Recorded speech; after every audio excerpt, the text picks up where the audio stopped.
what's up boys and girls? In this video I'm gonna show you how you can solve complex spreadsheet problems through the use of ChatGPT and also get actionable insights. You will also be able to learn from this video how to derive graphs like this through the use of AI, ki prompt likhte hobe.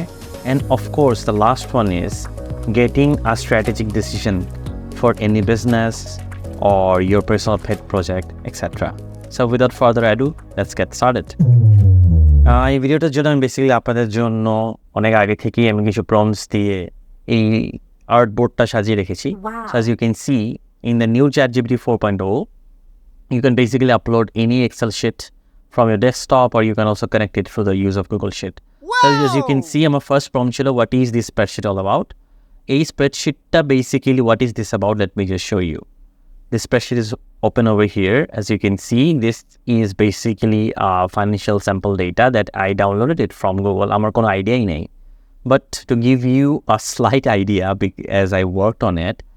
So let's just for an example, I own a company এবং আমার কোম্পানির আন্ডারে তিনটা business unit আছে, advertising, hardware and software, alright?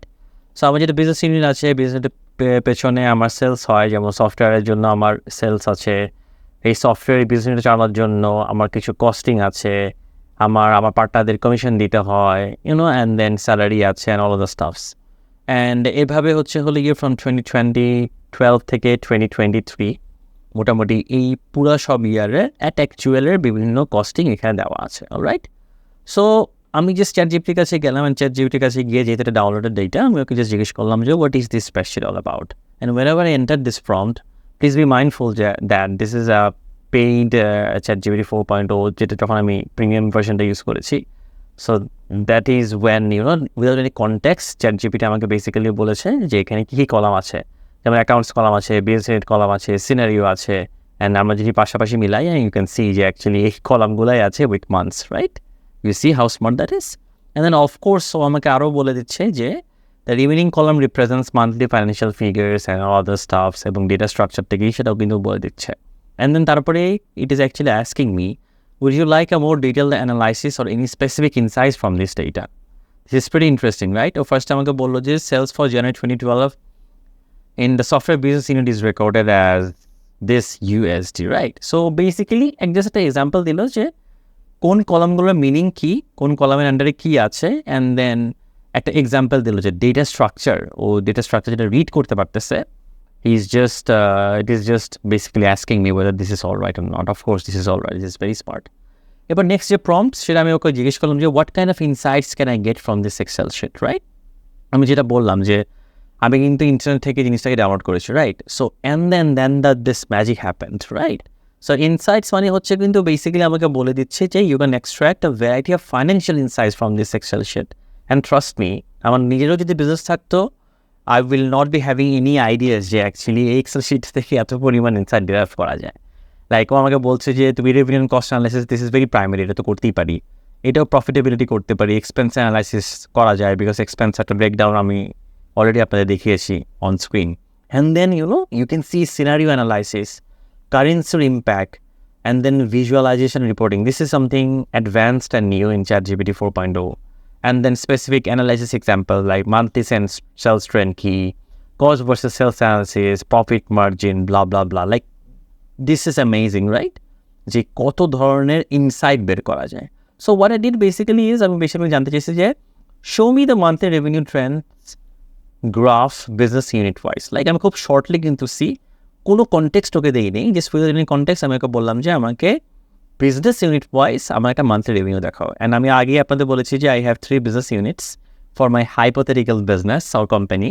So এখানে কিন্তু দেখাচ্ছে যে advertising, hardware and software, like খুব সুন্দর করে গ্রাফিক্যালিও দেখাচ্ছে, অ্যান্ড আমাকে একটা মান্থলি বিজনেস ট্রেন্ড দেখাচ্ছে in USD. This is OX axis, OX এক্সেসও বেসিক্যালি মান দেখাচ্ছে, অ্যান্ড OY এক্সেসে বেসিক্যালিও আমার রেভিনিউটা দেখাচ্ছে, রাইট? সেখান থেকে মোটামুটি ভাবে বুঝতে পারতেছি যে আমার most profitable unit is actually software, right? And then তারপরে আমাকে ও গ্রাফটা কিন্তু বুঝাও দিচ্ছে, ও আমাকে বলতেছে যে it is the graph showing the monthly revenue trends by business unit, each line represents, যেটা আমি আপনাদের উপরে বললাম যে কোন বিজনেস ইউনিট কী কী ডিরাইভ ও ডিনোট করে, সেটাও বেসিক্যালি দেখাচ্ছে। নাও আমি ওকে বেসিক্যালি বলেছি যে summarise me the above graph into insights. Graph কিন্তু জেনারেট করলেই হবে না। If you are data analyst you need to derive insights from it. So আমি যখন ChatGPT 4.0 ওকে বললাম যে derive some insights, here it has basically given me 7 insights. Amazing, right? Like the first one বলছে যে fluctuating revenue patterns. This is one insight যেটা ও পেয়েছে, হ্যাঁ। And then second যেটা ও দেখলো সেটা ও আমাকে বলছে যে highest revenue months. ও আমাকে বলতেছে যে দেখো তোমার বিভিন্ন বিজনেস ইউনিট আছে, এর মধ্যে থেকে highest revenue monthটা is basically June, August and October. And December also appears to be a strong month for revenue across multiple business units. And then আমি যেহেতু highest revenue month জানতে পারলাম, আমার রেভিনিউ ড্রপ কোন সময়, মার্চ, এপ্রিল আর নভেম্বরে আমাকে বলতেছে। কিছু কিছু বিজনেস ইউনিটে আমাকে বলতেছে যে কিছু স্পেসিফিক মান্থ আছে যেখানে হলে গিয়ে তোমার ড্রপ হয়। সো এটা নিয়ে আমি actually basically what will I do, right? So for an example, আমি যেহেতু জানি আমার জুন, অগস্ট অ্যান্ড অক্টোবরে আমার কিছু বিজনেস ইউনিটে হাইস্ট রেভিনিউ হয়, আমি পার্টিকুলার বিজনেস ইউনিটগুলোতে মার্কেটিং এক্সপেন্সটা হয়তো একটু কমায় দেখবো যে weather that momentum is actually carried forward, right, for the next month অথবা ফর দ্য নেক্সট ইয়ার। অথবা আমি যেটা করতে পারি, মার্কেটিং এক্সপেন্সটা হয়তো আমি আরও বাড়াই দিতে পারি to see whether I can sell incremental units for my business units. So these are the stuffs that you can do. And then আপনার একটা কম্পারেটিভ অ্যানালাইসিস করে দিছে, সিজনাল ট্রেন্ড দেখাচ্ছে, আমাকে বলতেছে যে আমাকে কোনো ট্রেন্ড আছে নাকি। ও আমাকে বলছে যে seasonal trend is visible where certain months consistently show higher revenue across most business units. Like আমার যদি বিজনেস হয় তাহলে mid year and year end month আমার একটা ট্রেন্ড আছে, seasonal trend, which is pretty amazing, right? For an example, if you are from a telco background or if you are working in a telco company like I do, then you can know that এদের মধ্যে কিন্তু we see a spike in the revenue, right? Because এদের মধ্যে আমরা প্রচুর দোকানে গিয়ে বেশি বেশি করে প্যাক কিনি, আমরা আত্মীয় স্বজনদের ফোন দিই। সো এই ডেটা থেকে কিন্তু ও কিন্তু কোনো কন্টেক্সট জানে না, but AI is basically telling me যে আমার সিজনাল ট্রেন্ডটা কোন কোন সময় হতে পারে। সো এখানে তারপর আমি বললাম যে ঠিক আছে, তুমি আমাকে সিজনালিটি দেখালা, তাহলে তুমি আমাকে আমার বিজনেস ইউনিট ওয়াইজ আমাকে সিজনালিটি ট্রেন্ডগুলো দেখাও। তো তখন বেসিক্যালি আমাকে বিজনেস ইউনিট ওয়াইজ আমাকে একটা সিজনালিটি ট্রেন্ড দেখাইছে, অ্যান্ড দেন তারপর বিজনেস ইউনিট ওয়াইজ আমাকে বেসিক্যালি ভাগ করে দেখালো যে তোমার অ্যাডভার্টাইজিংয়ে তোমার পিক মান্থস কী, লোয়ার রেভিনিউ মান্থস কী, কনসিস্টেন্সি কী, usage is very important. So for an example, ও আবার এটাকে আবার সলিডিফাই করে কি ইনসাইটও দিয়েছে। সো আমাকে যেটা বলতেছে যে আমি যদি কোনো স্ট্র্যাটেজিক প্ল্যানিং করতে চাই, আমাকেও বলছে planning around this peak periods can help maximise sales and marketing efforts. আমার পিক পিরিয়ডটা কি, আমি যে অ্যাডভার্টাইজিংয়ে যাই আমার পিক পিরিয়ডটা হচ্ছে January, February and July. So আমি এই টাইমটাতে বেসিক্যালি যদি কনসিস্টেন্টলি আমার মার্কেটিং যে অ্যাক্টিভিটিস আছে ওইগুলোকে যদি আর একটু সলিডিফাই করি, আরও স্ট্র্যাটেজিক্যালি আগাই, তাহলে কিন্তু আমার যে পরিমাণ সেলসটা হয় from this market advertising unit পার্টন me, সেটা কিন্তু আরও বাড়তে পারে। অ্যান্ড দেন যখন আমি নিচে যাবো, আরও নিচে যাওয়ার পর আমাকে স্ট্র্যাটেজিক প্ল্যানিংয়ে আমাকে কী বলছে, আমাকে বলছে যে understanding the low periods can assist in optimising resources and mitigating risk during this time. তার মানে কি, আমি আমার সিজনালিটি ফ্যাক্টর থেকে জানি কোন কোন মান্থ আমার পিক মান্থ, কোন কোন মান্থ আমার lower revenue month. So as a decision maker আমি কিন্তু লোয়ার রেভিনিউ মান্থসগুলোতে আমার এই বিজনেস ইউনিটগুলোতে আমি কিন্তু আমার marketing expense or partnership or বলতে পারি যে আদার সাম লাইক সেলিং ফ্যাক্টরস, যেটা আমার যে কোনো গুডসকে এক্সটার্নাল মার্কেটে সেল করাইতে হেল্প করে, ওগুলোর উপর আমি স্ট্র্যাটেজিক্যালি আরও বেশি ফোকাস দিব। And I will trial and এররের মাধ্যমে বোঝার চেষ্টা করবো অ্যাকচুয়ালি আমার লো রেভিনিউ মান্থসে কোন ফ্যাক্টরগুলো বেসিক্যালি আমাকে ইউজ করলে আমাকে বেসিক্যালি আরও হায়ার রেভিনিউ দিতে পারবে, right? So this is what we can call is actionable insights, right? Insight থেকে আমি অ্যাকশনেবল ইনসাইট কীভাবে বের করতে পারি। সো আমি তারপরে আরেকটু নিচে গেলাম, আমি ওকে আবার বললাম যে ঠিক আছে, show me unit wise cost versus sales analysis, right? আমার কস্টিং কীরকম হবে, আমার কস্টের সাথে সেলসের কি কোনো ধরনের সম্পর্ক আছে নাকি। সো আমাকে কিন্তু বেসিক্যালিও বলে দিচ্ছে যে unit wise cost and sales অ্যানালাইসিসও কিন্তু আমাকে বলে দিচ্ছে। আমি এত কিছু না পড়ে যদি আমি কি ইনসাইটস পার্টি চলে যাই, তাহলে আমি এখানে দেখতে পারতেছি যে all units demonstrate positive gross margins with sales constantly higher than cost of goods sold. তার মানে কি, আমি যে পরিমাণ এক্সপেন্স করছি আমার ইউনিট ওয়াইজ, এই যে this area, this orange one, প্রত্যেকটা থেকে you can see from the graph যে আমার সেলস কিন্তু বেশি। তার মানে কি, my business is actually profitable, right? So এইটা মোটামুটি গ্রাফ থেকে বোঝা যাচ্ছে। এখান থেকেও আমাকে এগেইন সিজনাল ট্রেন্ডসগুলো আমাকে বলছে আমার কোন কোন মাসে প্রফিটেবিলিটি ভ্যারিয়েশনস আছে, অপারেশনাল এফিসিয়েন্সি আমি কীভাবে আনতে পারি, this telling me everything, right? So এরপরে আমি একটু কমপ্লেক্স আর একটু ওকে কোয়েশ্চেনগুলো স্টার্ট করলাম। আমি ওকে আস্ক করলাম যে দেখো, ফর সফটওয়্যার বিজনেস ইউনিট আমাকে তুমি বলো which year had the highest sales, also which year had the highest marketing expense এই সফটওয়্যার বিজনেস ইউনিটের জন্য। অ্যান্ড দেন তারপরে আমি লাস্টে জিজ্ঞেস করলাম যে do sale and marketing expense have any correlation. এটার বাংলা অর্থ কি? এটা বাংলা অর্থ হচ্ছে হলে বেসিক্যালি আমি ওর কাছ থেকে দেখতে চাচ্ছি যে আমি যে পরিমাণ মার্কেটিং এক্সপেন্স করছি এটার সাথে কি আমার সেলসের কি একটা পজিটিভ কোরিলেশন আছে। তার মানে হচ্ছে হলো গিয়ে আমি মার্কেটিং এক্সপেন্স বাড়ালে কি আমার সেলস বাড়ে, আর মার্কেটিং এক্সপেন্স কমালে কি আমার সেলস কমে। That is what I want to know through this prompt, right? So আমাকে সাথে সাথে যেটা করলো, আমার সফটওয়্যার বিজনেস ইউনিটের জন্য আমাকে ও সব কিছু বলে দিল, আমাকে ইনসাইট দিল যে 2023 সালে হচ্ছে আমার সবচেয়ে বেশি পরিমাণ সেল আসছে with a total revenue of approximately 1.86 billion, right? And then তারপর আমাকে কোরিলেশনটা দেখাইছে, right? This is very interesting. আমাকে বেসিক্যালি দেখাচ্ছে যে আমার দ্য কোরিলেশন কোএফিশিয়েন্ট, যারা যেন আমার স্ট্যাটিস্টিক্সে পড়ছে we can understand, -0.999 or -1 close মানে হচ্ছে ভেরি স্ট্রং নেগেটিভ কোরিলেশন। এটার অর্থ ইন ভেরি সিম্পল টার্মস হচ্ছে হলো গিয়ে আমার মার্কেটিং অ্যাক্টিভিটির সাথে আমার সেলসের কোনো সম্পর্ক কিন্তু খুঁজে পাই নাই, রাইট?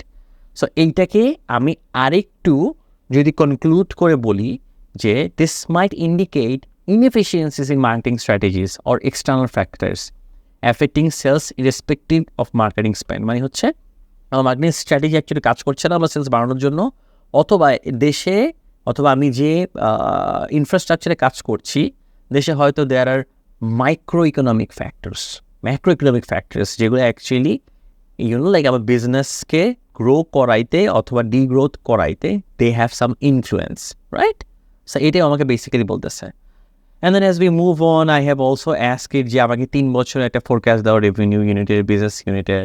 আমাকে এটাও বলো convert revenue number into millions and in dollar, show me the revenue forecast in bar chart.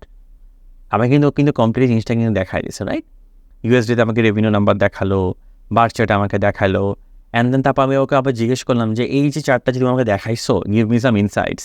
Of course it has shown me some ইনসাইটের সাথে আমাকে স্ট্র্যাটেজিক ডিসিশনও দিয়ে দিচ্ছে যে strat decisions to achieve forecasted revenue. যে সফটওয়্যার ইউনিটের জন্য আমি কী করতে পারি, ইনোভেশন। আমাকেও বলে দিচ্ছে যে continue investing in R&D to maintain a competitive edge. Like সফটওয়্যারের জন্য তো of course R&D is very important, right? We know. আমাকেও বলতেছে মার্কেট তুমি এক্সপ্যান্ড করো। আমি যদি রাইট নাও যদি বাংলাদেশে কাজ করি, ও আমাকে বলতেছে তুমি যাও, তুমি এপেক রিজিয়নে যাও, তুমি নর্থ আমেরিকায় যাও, তুমি অন্যান্য রিজনে নিজেকে এক্সপ্যান্ড করো। ও আমাকে বলতেছে কাস্টমারদের সাথে বেশি এঙ্গেজ করো। তার মানে হচ্ছে আমার সেলসে যারা কাজ করতেছে ওদেরকে আমি বলবো যে কাস্টমারের কাছ থেকে আরেকটু বেশি পরিমাণ তুমি ইনপুটস নাও, নিয়ে আমার এই যে সফটওয়্যার ইউনিটটা আছে ওটাকে তুমি আরেকটু বেশি ইমপ্রুভ করো, so that I can upsell to them. অ্যাডভার্টাইজিংয়ের জন্য আমাকে বলে দিচ্ছে পার্টনারশিপ করো বেশি বেশি করে, প্রোডাক্ট ডাইভার্সিফিকেশন করো। হার্ডওয়্যারের জন্য আমাকে বলছে যে প্রোডাক্ট ডিফারেন্সিয়েট করো, right? This is pretty interesting. কিন্তু আমাকে বেসিক্যালি বলে দিচ্ছি যে স্ট্র্যাটেজিক ডিসিশন কী হবে এই রেভিনিউ, এই ফোরকাস্টেড রেভিনিউটা আমি যদি আর্ন করতে চাই। অ্যান্ড দেন উইথ দ্যাট আমরা মোটামুটি একদম লাস্টে চলে আসছি যে ইউসি আমি আস্ক করেছিলাম এর আগে যে আবার অ্যাডভার্টাইজিংয়ের সাথে কি কোনো কোরিলেশন আছে নাকি। এখানে আমি জিজ্ঞেস করলাম যে তুমি আমাকে ইউনিট ওয়াইজ আমাকে বলো যে আমার যে এত বড় একটা বিজনেস আছে এটার পিছিয়ে কিন্তু প্রচুর পরিমাণ টাকা আমি অ্যাজ এ মার্কেটিং এক্সপেন্স কিন্তু স্পেন্ড করি, রাইট? আমাকে বললাম যে তুমি আমাকে দেখাও যে আমার মার্কেটিং এক্সপেন্সের সাথে কি তুমি কি কোনো কোরিলেশন খুঁজে পাও। ও আমাকে যেটা বললো যে advertising unit, hardware unit, software unit, you see every unit is close to -1, মানে হচ্ছে সবগুলো কিন্তু নেগেটিভ কোএফিশিয়েন্ট। সো আমি যদি এটাকে সামারাইজ করি, ও আমাকে বলতেছে যে the strong negative correlation suggest that current marketing strategies might not be effective. It is crucial to review and analyze the marketing campaigns, target audience, and channels used to identify and rectify inefficiencies. This is very, very interesting insight. আমার যে marketing department কাজ করছে for a business unit, they are not showing any efficacy, right? এটা আমাকে ChatGPT through this data আমাকে বলে দিচ্ছে। ও আমাকে আরও বলে দিচ্ছে যে তুমি তোমার মার্কেটিং স্পেন্ডটা অপটিমাইজ করো। তার মানে হচ্ছে আমি যদি এখন যদি 1 মিলিয়ন টাকা পার মান্থ খরচ করি, তুমি এটাকে কমায় নিয়ে আসো, একটু কমায় নিয়ে এসে দেখো যে তোমার কি বেসিক্যালি সেলসে কি পরিমাণ ইনফ্লুয়েন্স আসে। তুমি একটা ডেটা ড্রিভেন মার্কেটিং টেকনিক নাও, তুমি কিছু পারফরমেন্স মেট্রিক নাও। পারফরমেন্স মেট্রিক মানে হলো গিয়ে আমাদের কেপিআই থাকে না, আমরা সবাই জানি কি পারফরমেন্স ইন্ডিকেটর, কিছু কি কেপিআই নিতে হবে বিজনেসের জন্য, সো দ্যাট যেমন for example MQL marketing qualified leads can be one performance indicator for my marketing department. So ওরা কতগুলো মার্কেটিং কোয়ালিফাইড লিডস আমার জন্য এনেছে যেটা অ্যাকচুয়ালি কনভার্ট হয়েছে to actual business. This is one of the key performance metric that I can give to my marketing department. Cross departmental collaboration, marketing এবং সেলসের সাথে আরও ক্রস ডিপার্টমেন্টাল কোলাবোরেশন করতে বলছে, customer feedback and innovative approaches. So all in all, as you can see, this is very, very interesting, insightful, and it is a very intelligent thing, ChatGPT 4.0. And you can basically do any analysis through this if you just have a random spreadsheet and if you want to derive some data from it. So with that, that's the end of this video. Subscribe to my channel and let's see you in the next video.